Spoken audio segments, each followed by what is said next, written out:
오늘은 복을 누리는 성도 9번째 시간으로서 우리가 이 세상에서 이 공정, 공평, 정의에 대한 문제로 인해서 저희들이 갖는 많은 고통의 문제들, 아픔의 문제들을 보게 되는데 이런 것들이 어떻게 보면 성도에게 있어서도 진정한 신앙의 복을 누리지 못하게 만드는 역할을 할 때를 보게 되어집니다. 그래서 오늘은 이렇게 이 정의와 공평의 문제 앞에서 우리들은 어떻게 그것을 이해하고 또 그것에 대해서 반응해야 하는가.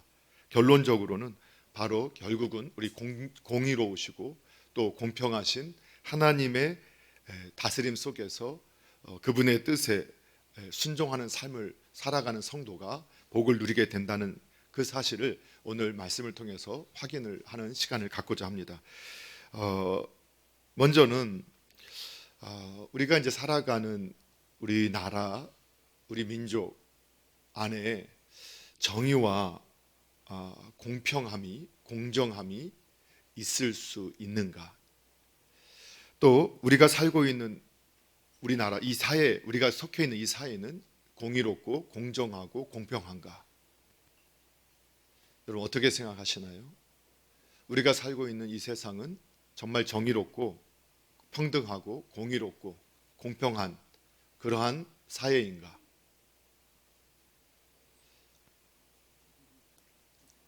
네, 생각을 해달라는 겁니다. 자, 그럼 더 나아가서 이런 질문을 좀 해보겠습니다. 우리 자신은, 저와 여러분은 그러면 공정하고 공평한가?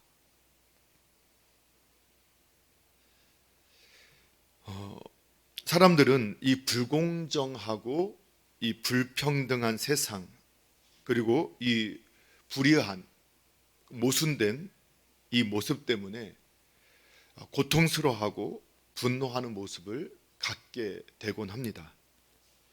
우리는 우리의 사고 속에서 권선진악, 그러니까 선한 것들을 우리가 권하고 악한 것들을 멸하는, 그리고 선하게 산 사람들이 잘 되고 악하게 사는 사람들이 안 되기를 원하는 마음을 가지고 있습니다.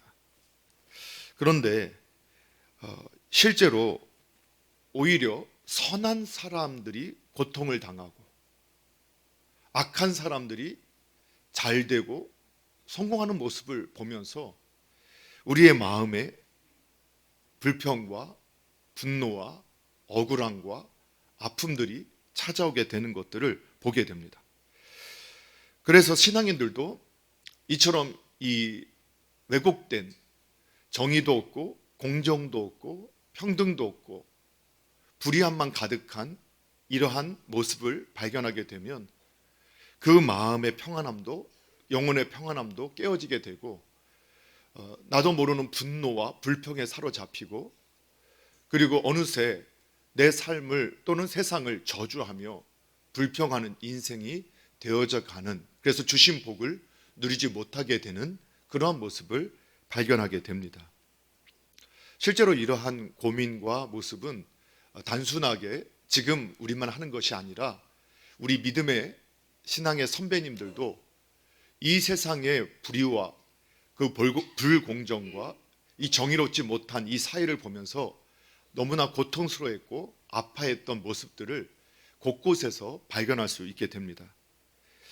잘 알고 있는 하박국 선지자는 하박국서 1장 2절 이하에 보게 되면 하나님 앞에 그렇게 호소하고 있습니다. 뭐라고 호소하냐면, 하나님, 내가 부르짖어도 그 주님께서는 듣지 아니하십니다.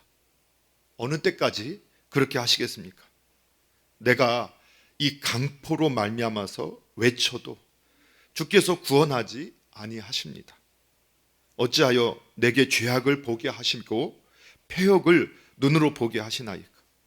겁탈과 강포가 내 앞에 있고 변론과 분쟁이 일어났습니다. 이런 모습을 보다 보니까 율법도 해이해지고 정의가 전혀 시행되지 못하고 있습니다. 이는 악인이 의인을 에워쌌으므로 정의가 굳게 행하여짐입니다. 하박국 선지자도 이 땅의 정의와 공의, 그것도 오늘날 하박국 선지자가 보았던 이 모습을 보면 믿음의 백성들의 모습이었겠죠.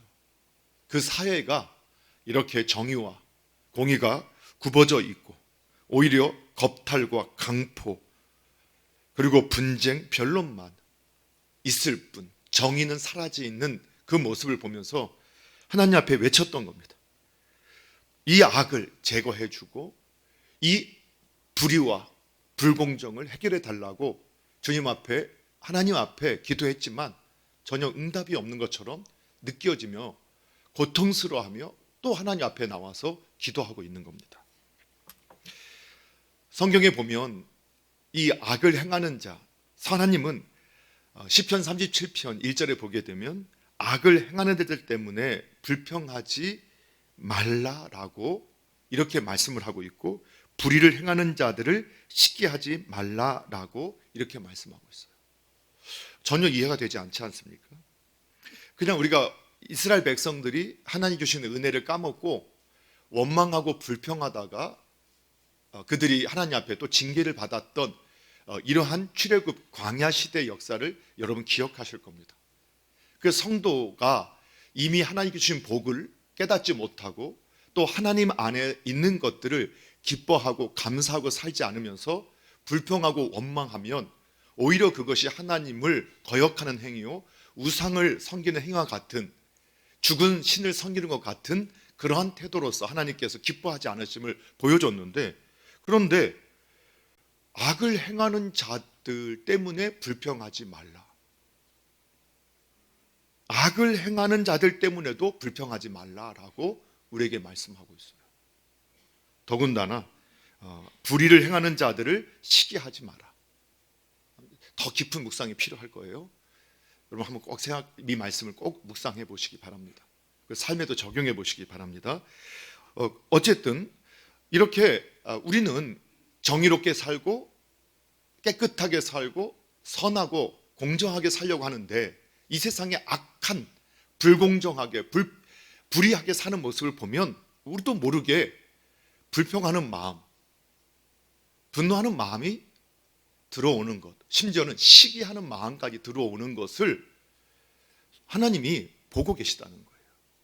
그게 우리 안에 있는 마음이라는 거예요. 그런데 하나님 그거를 내버려 두지 말고 불평하지 말라는 거예요. 시기하지 말라는 거예요. 이러한 또 모습이 또 있어요. 예레미야 시대에는 좀 더 큰 거대한, 그러니까 이스라엘이 악을 행했어요. 그걸 알아요. 그런데 하나님께서 이스라엘을 멸망시키기를 결정하셨어요. 누구를 통해서? 바벨론. 바벨론은 더 큰 악이에요. 그러니까 예레미야가 너무 고통스러운 거예요. 아니 우리가 잘못하고 우리가 악을 행한 거 알겠는데, 그런데 우리가 더 큰 악이 아닙니까? 그 악이 어떻게 우리를 이길 수 있습니까? 우리를 징계할 수 있습니까? 징벌할 수 있습니까? 그러면서 예레미야 12장 1절에 하나님, 내가 주와 변론할 때 주께서 의로우십니다. 그러니까 제가 하나님한테 궁금해서 질문하고 할 때 하나님이 옳으시고 하나님이 항상 정의로우신 것을 알고 있습니다. 그러나 내가 쉽게 질문하고 싶습니다. 이해가 되지 않으니까, 정말 이해가 안 돼서 저 질문하고 싶습니다. 선지자 예레미야도 이해가 안 됐던 거예요. 악한 자의 길이 형통하고 반역자가 다 평안함은 무슨 까닭입니까? 이해가 안 되는 거예요. 그런데 저 악한 자는 형통하지 않습니까? 저 악한 자는 형통하지 않습니까? 저 반역자, 하나님은 악을 멸하시는 분 아니십니까? 불의를 멸하시는 분 아니십니까? 반역자를 미워하시는 분 아니십니까? 그런데 어떻게 악한 자가 형통하고 불의한 자, 반역자가 평안합니까? 이게 무슨 까닭입니까? 좀 가르쳐 주세요.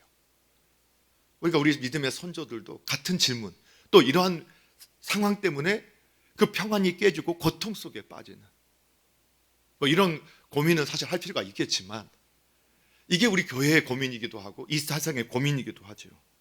그래서 여러분 오늘 이제 시편 말씀을 봤으니까 오늘 앞에 말씀 안 차단했어요. 가끔씩은 또 이래서 우리가 욥기는 시편 바로 앞에 있고, 최근에 우리가 지금 읽고 있는 말씀이죠. 바이블 타임을 통해서 욥기 21장 욥기 21장 7절 말씀부터 한 15절까지를 욥도 그가 평안할 때는 사실 이런 마음이 있었어도 그걸 덮어놨다가 그가 고난 가운데서 그리고 친구들의 비난 가운데서 그의 내재되어 있던 그 원망, 불평이 딱 터져 나온 거예요. 한번 21장 7절부터 우리 한번 읽어보도록 하겠습니다. 21장 7절부터 함께 있습니다. 시작. 어찌하여 악인이 생존하고 장수하며 세력이 강하냐. 그들의 후손이 앞에서 그들과 함께 굳게 서고 자신이 그들의 목전에서 그러하구나. 그들의 집이 평안하여 두려움이 없고 하나님의 매가 그들을 위해 임하지 아니하며 그들의 수소는 새끼를 베고 그들의 암소는 낙태하는 일이 없이 새끼를 낳는구나. 그들은 아이들을 양떼같이 내보내고 그들의 자녀들은 춤추는구나. 그들의 소고와 수금으로 노래하고 피르를 불어 즐기며 그들의 날을 행복하게 지내다가 잠깐 사이에 스올에 내려가느니라. 그러할지라도 그들은 하나님께 말하기를 우리를 떠나소서 우리가 주의 도를 알기를 바라지 아니하나이다. 전능자가 누구이기에 우리가 섬기며 우리가 그에게 기도한들 무슨 소용이 있으리야 하는구나. 아멘. 예. 이게 욥이 고통 속에서 자기를 비난하는 친구들 앞에서 그래? 아니 하나님이 믿음대로 살면 복을 주시고 잘되게 하시고 믿음대로 안 살면 하나님께서 죄를 짓고 살면 징계하시고 형벌 내리신다고? 아니 이 세상에 그렇지 않아. 어찌 봐봐. 악인이 생존하잖아. 악인은 죽어야지. 잘 살아. 심지어 장수해. 아니 이런 사람은 단명해야 되는 거 아니야? 그런데 악인이 장수하잖아. 세력이 약해져야 되는데 얼마나 강해. 그 후손들도 너무 잘 살아. 그 집에는 평안함이 있어. 두려움도 없어. 악을 행하지만 두려움도 없어. 하나님의 매가 그들에 위해 임하는 것도 없어. 그들의 수소새끼, 그러니까 그들이 손대는 직장, 사업장은 너무 잘 돼. 그 악한 자들의 자녀들은 춤추며 살아. 이게 정의야? 이게 공평이야? 라고 욥이 질문하고 있는 거예요. 욥도 그런 질문을 하고 있는 거예요. 그러니까 그 영혼에 평안함이 깨져. 불평이 있게 되죠. 그래서 우리는 종종 가끔 예를 들었지만 영화가 우리의 그런 심리들 잘 반영해서 나오잖아요. 그래서 법이 미치지 않는 이러한 사회, 이 부정한 사람들에 대해서 어떤 힘 있는 사람이 가서 그냥 잔인하게 한 발로 땅 죽이는 것도 아니라 그냥 온 몸에다가 총을 바바바바바바바 쏘고 피가 팍팍팍 터지며 죽는데 우리는 그걸 보면서 기뻐하는 거예요. 그거 사실 잔인한 거잖아요. 아니 사람을 갖다가 그냥 총을 난사해서 막 쏘는데, 그리고 그 악인을 갖다가 어떤 가서 얼마나 두드러 패는지 온몸이 피가 터지고 막 쓰러지는데 통쾌하잖아요. 우리는 그런 마음이 있죠. 그래, 저렇게 악한 행동을 한 놈은 저렇게 맞아도 싸. 대리만족, 카타르시스가 딱 열리잖아요. 그렇지 않나요? 그런데 이런 마음이 우리 안에 있다는 거예요. 오늘 우리는 정의롭지 못한 사회, 불공정한 사회 속에 살면서 이 문제에 대한 정확한 어떤 답을 갖고 있지 않으면 하나님께서 하지 말라 하는 대로 행하고 하라는 대로 행하지 않으므로 복을 누리지 못하게 되는 거예요. 자, 그러면 이러한 사회, 왜 이러한 이 땅은, 이 세상은 정의롭지 못하고 공정하지 못할까? 그럼 공정해질 수 있는가? 정의롭게 될 수 있는가? 결론부터 말하면 안 된다는 겁니다. 안 된다는 겁니다. 왜? 이 세상은 죄로 타락한 세상이기 때문에. 그리고 우리가 성경에 앞서 말씀을 우리가 묵상하고 상고했던 것처럼 모든 사람이 죄인이기 때문에, 모든 사람이 자기가 왕이고 자기 기준으로 자기 생각으로 살고 있기 때문이에요. 그리고 하나님을 무시해요. 하나님의 뜻, 하나님의 말씀을 무시해요. 그래서 이 악인들이 너무 잘 되니까 내가 생각하는 대로 되어졌고 지금처럼 형통하고 평안하고 이 땅에서 성경적 형통함이 아니라 그들이 생각하는 형통함, 잘됨들이 그 후손들도 춤추며 살기 때문에 이들은 하나님을 찾을 필요도 없고 하나님께 기도할 필요도 없다. 하나님을 인정하지도 않는 삶을 살아가요. 심지어는 교회당 안에 있는 사람도 마찬가지라는 거예요. 그래서 신명기 15장에 보면 11절에서 하나님께서 이렇게 말씀하세요. 땅에는 언제든지 가난한 자가 그치지 아니할 것이다. 아니, 이 땅에서는 가난한 자, 이 가난한 자는 약자의 대표잖아요. 그러니까 이 땅, 우리가 살아가는 이 세상, 이 땅에서는 가난하고 고통받고 불평등을 당하고 불공정을 당하고 고통스러워하는 사람들이 그치지 않는다가 성경의 가르침이라는 거예요. 왜요? 인간이 타락한, 그리고 마음이 심히 부패한 자다. 그런데 스스로 그 마음이 심히 부패한 것을 스스로도 모르는 존재들. 그래서 공정한 이 불공정을 외치는 사람이, 정의를 외치는 사람이 불공정해요. 평등을 외치는 사람이 불평등해요. 우리는 그런 걸 너무 많이 보고 있잖아요, 이 세상에서. 앞서서 정의를 외치는 사람들이 불의하다니까요. 우리는 그런 걸 많이 보았어요. 근데 자기 자신은 또 그렇지 않다라고 보고 있다는 거예요. 자기 자신이 그런 날 모른다는 거예요. 저는 그걸 잘 봐요. 저도 잘 못 봐요. 근데 단순한 것을 깨닫나 하잖아요. 보통 여기서 우리 교회에서 이렇게 동부간선도를 이렇게 타기 위해서 저쪽 길에서 이렇게 딱 하다 보면 그쪽에서 체인지를 딱 들어가잖아요. 이렇게 맞아 나와서 그 청담대교를 타려고 딱 하다 보면 거기 항상 차가 막혀요. 그리고 제가 신방을 가거나 할 때 보면 좀 여유롭게 나오는데 차가 너무 밀리면 마음이 조급해져요. 그러면 제가 줄을 쫙 서야 되는데 앞으로 쭉 가서 쏙 끼어들어요. 그러면 제가 뭐라고 하냐면 지금 바빠, 이렇게 얘기를 해요. 그런데 제가 어느 날 좀 더 여유가 있어서 다 이렇게 가고 있어요. 다 가는데 어떤 차가 갑자기 와서 확 끼어들어요. 그것도 뒤배가 아니라 거의 다 와서. 그럼 제가 짜증이 폭발할 정도 나가고, 그러면서 뭐라고 말하냐면 지만 바빠? 바쁘면 일찍 나오지. 저 안에도 정의가 없어요. 제 안에도 공정함이 없어요. 근데 제가 그걸 모르고 제가 동일한 말을 제가 하고 있어요. 그런 생각을 하면서조차도 나는 그래도 정의를 생각하고 있으니까 내가 정의롭다고 착각한다고 했잖아. 내가 옳은 생각을 하니까 내가 옳다라고 착각을 해요. 그 작은 것들이 점점 커지는 것이기 때문에 하나님 앞에서는 그 모습이 그 모습이라는 것을 우리에게 보여주는 것이다. 그래서 그러면 우리가 노력하면 그래도 정의가 세워지고 이 땅에 공평함이, 평등함이 이루어지지 않겠습니까? 안 된다는 것이 성경의 결론이에요. 안 된다. 아무리 사람이 정의를 만들고 공평을 만들고 그렇게 노력을 해도 안 된다가 성경의 결론이라는 거예요. 여러분, 그걸 어디서 알 수 있느냐?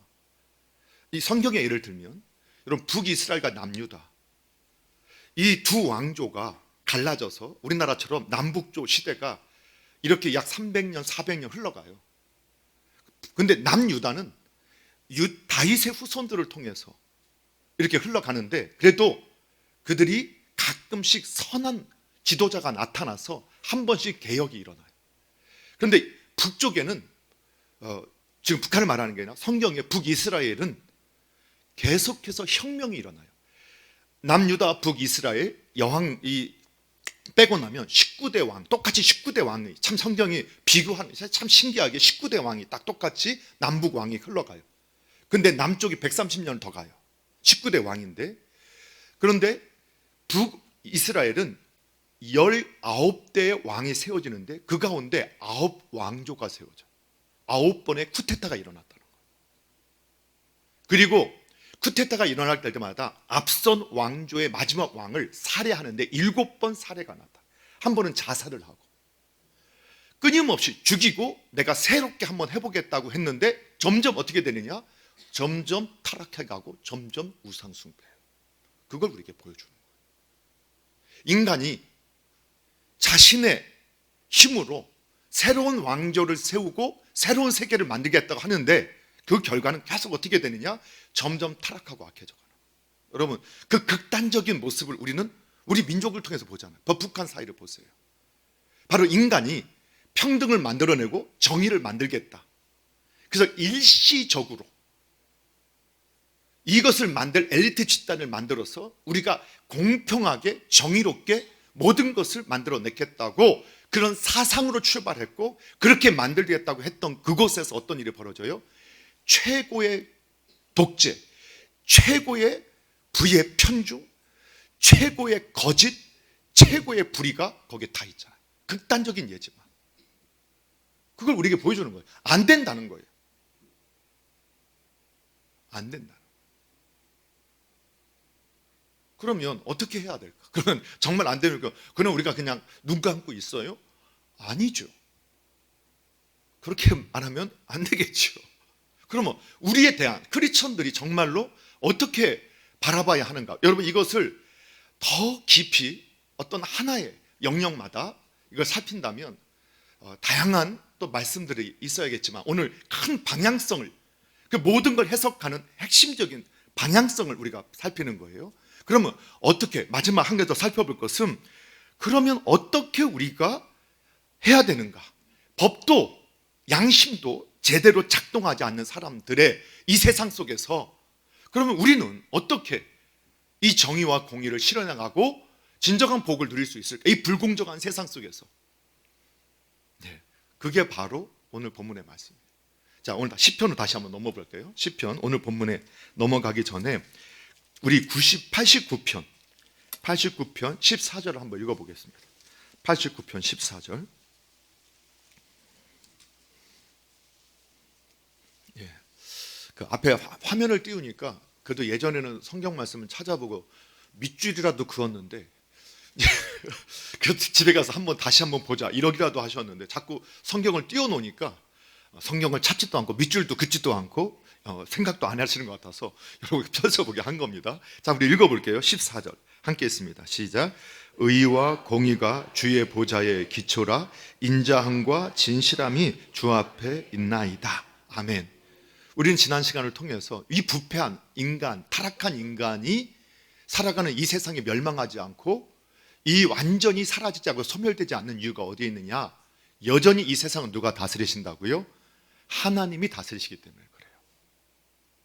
그리고 하나님께서 우리의 마음속에 그래도 법을 주시고 양심을 주셔서 다스려 가시기 때문인데 결과적으로는 우리의 인생의 시간으로는 그렇게 보이지 않는 순간도 있지만 하나님의 다스림은 어떤 것이냐? 하나님의 다스림에 대해서 그분의 다스림은 정의와 공의가 주의 보좌에, 그의 주의 보좌라는 것은 통치자의 자리죠. 그의 통치는, 그의 다스림은 의와 공의가 기초다. 그러니까 하나님만이 정의이시고 하나님만이 공평함으로 이것을 통치하실 수 있는 유일한 분이다고 성경은 말씀해요. 그런데 그분이 정의와 공의, 기초 위에 뭐가 있느냐? 인자함과 진실함으로. 그분이 무서움으로 아주 그냥 분노로 하는 것이 아니라 인자함으로 정의와 그리고 공의를 그분의 기초로 해서 다스리신다는 거예요. 아무도 아멘을 안 하셔도 하나님은 그렇게 다스리세요. 자, 그래서 우리가 확신해야 될 게 뭐냐? 오늘 본문 다시 한번 읽어볼게요. 98장 9절 함께 읽어볼게요. 98장 9절 다시 한번 읽어봐요. 시작. 그가 땅을 심판하러 임하실 것이로다. 그가 의로 세계를 판단하시며 공평으로 그의 백성을 심판하시리로다. 아멘. 그가 땅을 심판하러 오시리로다. 그가 땅을 심판하러 임하실 것이다. 그의 의가 세계를 판단하시고 공평으로 그의 백성을 심판하실 거다. 예, 사람은 속을 수 있어요. 사람은 속일 수 있고 자신도 속여요. 그런데 하나님은요, 속지 않으세요. 그러면 목사님, 그러면 우리가 이 말씀 우리가 나중에 이렇게 된다는, 그럼 지금은요? 예, 지금도 하나님께서 때에 따라서 여러분 경고하시는 거예요. 그래서 다 숨길 수 있는 것 같지만 드러나게 하셔서 우리에게, 그래서 우리로 하여금 그걸 보게 하셔서 조심하게 만들어요. 그래서 법을, 양심을 다시 회복하게 하도록 하나님께서 내버려 두지 않고 이 숨은 악들을 드러나게 하신단 말이에요. 그래서 그냥 요즘에 이제 자꾸 이슈가 되는 어떤 한 국회의원께서 나는 찢어진 신발, 찢어진 가방 들고 다니며 난 돈 없어, 나 좀 후원해줘. 그 최고의 흥금을 모았어요. 그 나중에 보니까 그분이 코인을 했다는 거예요. 그렇죠? 그런데 여러분, 그분이 다 숨길 줄 알았어요. 드러났지요? 그런데 이번에 더 시간이 가면 더 밝혀지는 게 뭐예요? 그때는 코인은 그 돈을 이렇게 보여줄 필요가, 의무가 없으니까 어떻게 했느냐? 그 자기 재산을 신고할 때 코인을 한 100억쯤 사 갖고 있다가 그 신고 기간 끝나면 또 팔아서 현금 100억. 그런데 그때 모금 활동을 했다는 거예요. 다 드러나니까 어때요? 야, 우리 마음에 그런 마음이지. 야, 정말 분노까지는 안 해도 되고요. 참 인간이 이렇게, 그리고 그것 다 속았잖아요. 수많은 사람이 속잖아요. 그런 모습에 우리가 이렇게 속기를 잘하는 존재구나. 내가 보고 싶은 건 보는 거구나. 부끄러움도 없어요. 그런 모습들을 갖고. 근데 다 드러나요. 안 드러날 것 같지요? 드러나요. 드러나잖아요. 그리고 마지막 하나님 심판대는 앞에서는요, 조금도 숨기지 못해요. 그래서 이제 마지막 그 마태복음 25장의 마지막 때 하나님께서 맡기시고 떠나 계셨 것처럼 보이는데 반드시 오세요. 오셔서 다시 계산하시고 더 맡기시고 떠나시고. 여러분, 하나님 다 보고 계세요. 그리고 그분이 판단자가 되세요. 그분께 맡기라는 거예요. 그래서 하나님은, 우리가 이 땅을 살아가는 그리스도인들은 하나님을 인정하기에 어떻게 하느냐? 여러분, 레위기 19장 15절에 가면 하나님의 마음이 잘 드러나요. 어떤 마음이냐면, 하나님께서 너희는 재판할 때 불의를 행하지 말라. 당연한 거죠. 우리가 판단할 때 불의를 행하면 안 되는데 가난한 자의 편을 들지 말라. 이렇게 말씀하세요. 재판할 때 불의를 행하는 게 뭐냐? 가난한 자 편 드는 것도 불의다. 그리고 또 뭐라고 하냐면 세력 있는 자를 두둔하지 말라. 공의로 사람을 재판해라.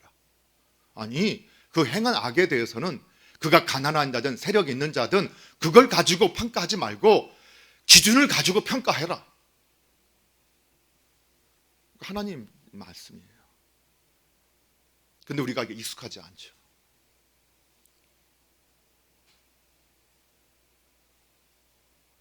우리 안에는 이미 이런 잘못된 이런 이데올로기가 자리 잡았어요. 그래서 힘 있는 사람은 무조건 악한 사람, 가난한 사람은 무조건 착한 사람. 그것도 이미 우리 안에 있는 하나의 이데올로기적인 사고예요. 그 어디서부터 왔을까요? 부르주아와 프롤레타리아. 부르주아는 악한 자들, 프롤레타리아는 아주 정말 착한 사람들, 힘없는 착한 사람들. 그런데 힘이 없는 사람은 착한 사람인가요? 가난한 사람은 착한 사람인가요? 여러분, 가난한 세계 속에서도 악이 있어요. 노숙인들 이렇게 섬기는 분들 있잖아요. 그거 나눠줄 때도요, 그 노숙인들 어떻게 하냐고 하니까 힘 있는 딱 사람이요, 저리 가. 같이 이걸 받아 먹는데도 저리 가 하면은 저기 힘없는 노숙인들도 뒤에 가서 빨래깔래, 앞에서 섰어도 그냥 뒤에 가서 쓰는 거예요. 그게 인간이에요. 근데 우리도 모르게 부자는 악하고 가난한 사람은 선하다. 벌써 그게 얼마나 잘못된 전제가 이미 되어져 있는, 그거는 모르는 거예요. 부자이든 가난하냐 다 악한 존재인데 그 행위를 판단할 때는 공의로 해라. 이미 그걸 가지고 기준으로, 가난한 자를 기준으로 하지 말고 힘 있는 자라는 걸 기준으로 삼지 말고 하나님의 정의, 공의로 가지고 우리는 그렇게 봐라. 이해가 되시나요? 그래서 하나님께서 주셨던 말씀이 있어요. 마지막 때 우리들이 어떻게 복을 누릴 수 있느냐. 자, 이거를 그냥 말씀 자체를 제가 그냥 결론으로 내리고 싶어요. 이 부분에 대한 고민했던 선지자들, 다윗도 이런 부분을 고민했던 거예요. 근데 하나님의 마음을 정확하게 우리에게 기록해서 전달하고 있어요. 하나님은 다윗을 통해서 전해줘요. 그 시편 갖고 다 펴고 계시잖아요. 시편 37편, 시편 37편 다 펴주세요. 1절부터 11절까지 같이 한번 읽어볼게요.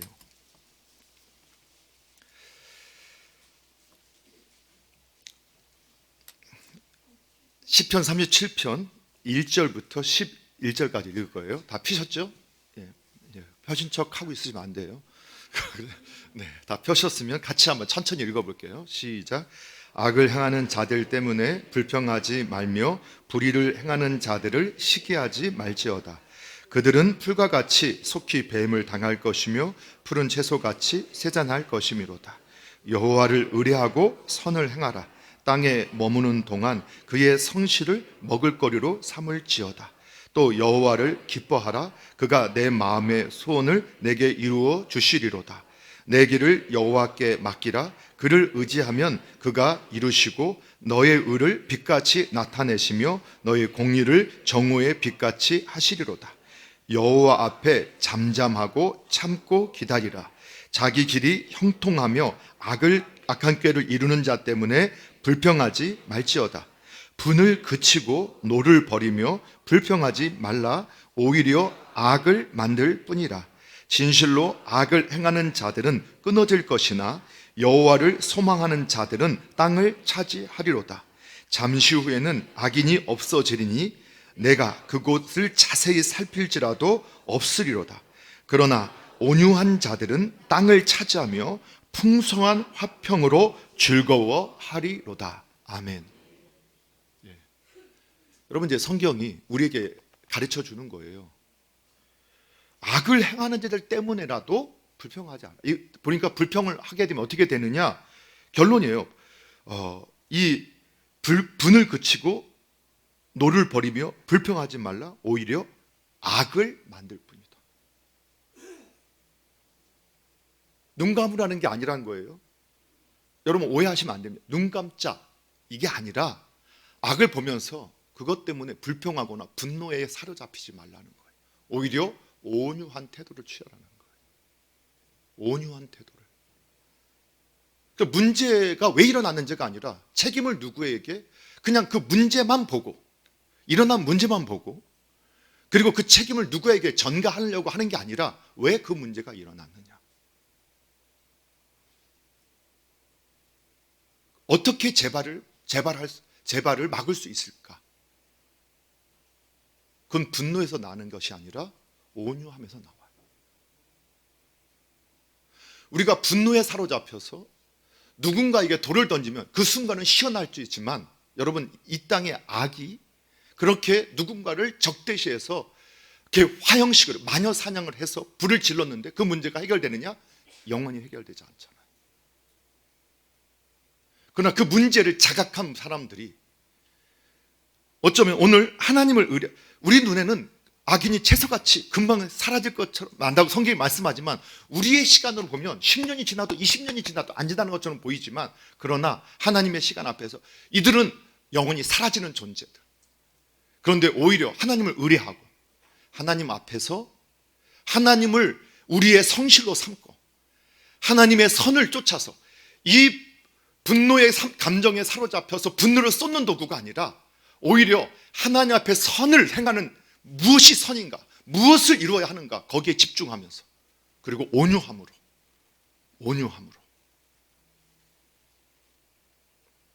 그러면 그들이 땅을 차지한다.